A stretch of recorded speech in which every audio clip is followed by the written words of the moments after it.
not kidding. Last call.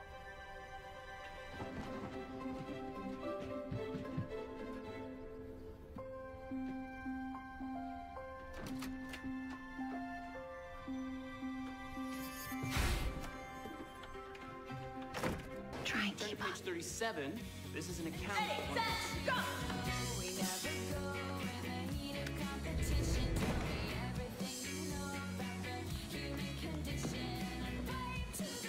Try and keep up.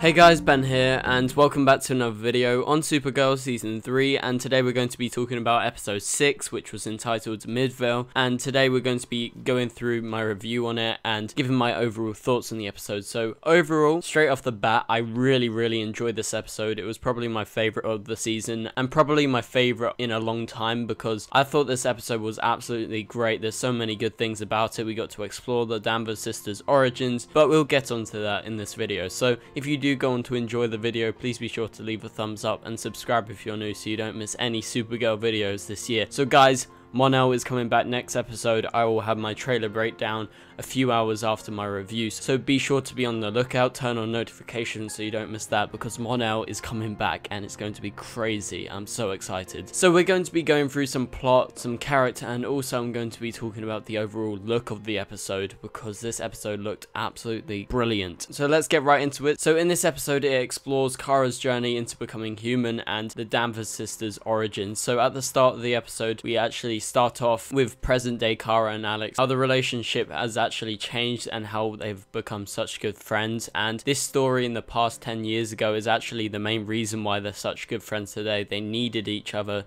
in order to get through this tragedy. So Kara's journey into becoming human is a big thing within the episode, as when she's younger she obviously has just arrived on Earth probably about a month ago or maybe a few weeks back, and she's struggling into becoming a human and she's exploring different things. She's made a friend with a guy called Kenny. We will talk more about Kenny later, but Kara hasn't really bonded with Alex at this point, and they're sort of nemesises, and there's a big sister rivalship, and their relationship doesn't start off until the middle of the episode, and they actually explore the development between the two sisters, and I really enjoyed it. And I've got to say guys, excellent acting by Olivia, Nikkanen, and also Izabela Vidovic, and they actually played young Alex and young Kara absolutely brilliantly. I've got to say they were stunning, and I have no queries as to their performance. I thought they're probably the best young actors we've actually had on any of these shows, and I want a spin-off show. I want a young Kara Danvers, young Supergirl TV show. Like, they were so good. Like, I'm super invested in that storyline. So they got 10 years, they can easily do a spin-off like Smallville but for Supergirl. I think that would be an awesome idea. That's just something that I was thinking of, and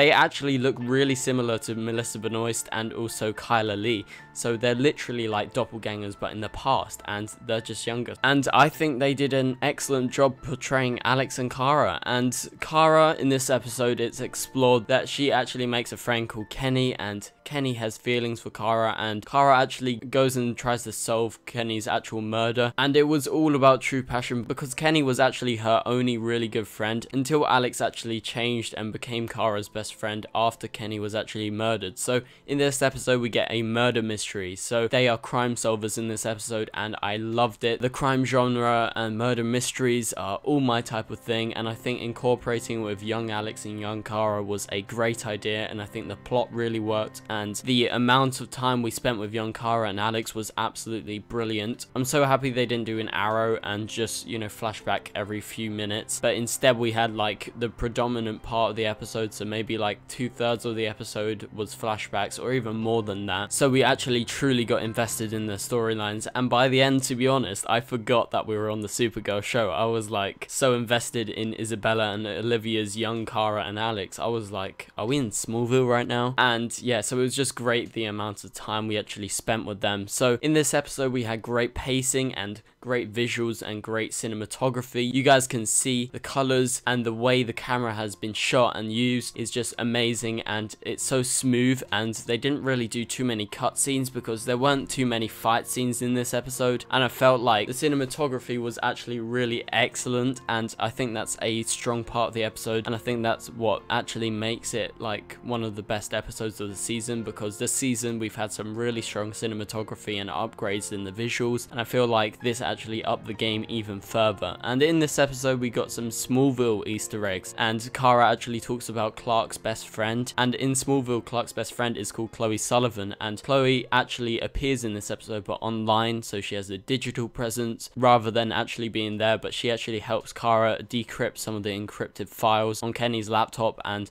that actually helps them find out that the sheriff actually killed Kenny, and they also arrest the sheriff and also stop a child predator. So overall they did an amazing job, you know, with these storylines. I felt like they were true storylines, they weren't just made up on the spot, and they actually really worked. And Kara throughout the episode was exploring using her powers while she was on Earth, because she's obviously only had them for a few months ish, and we actually get an appearance by Kara's mum. It's actually Kara's mum, but it's not really, it's actually John Jones. He actually transforms into the appearance of Kara's mum, and somehow he's found out how she looks, but I'm not sure how he actually found out. Maybe it was just due to the pods that the DEO actually has at the time, and maybe they saw the hologram of Kara's mum, because remember, he can't read Kryptonian mind, so I think that's how they actually figured that out, and that's how he actually took the presence of Kara's actual mum. And Erica Durant, I'm so happy that they chose her in the recast, as she has been awesome in these past few episodes, because she's been popping up most episodes. Somehow they've weaved it in. And yeah, so that's basically it for this video, guys.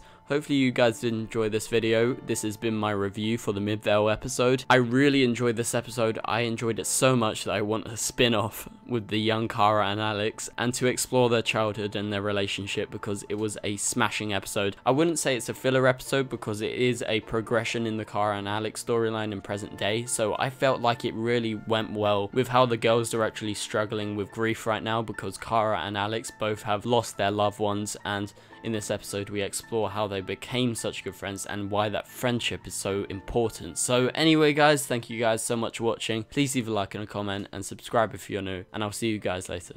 Goodbye.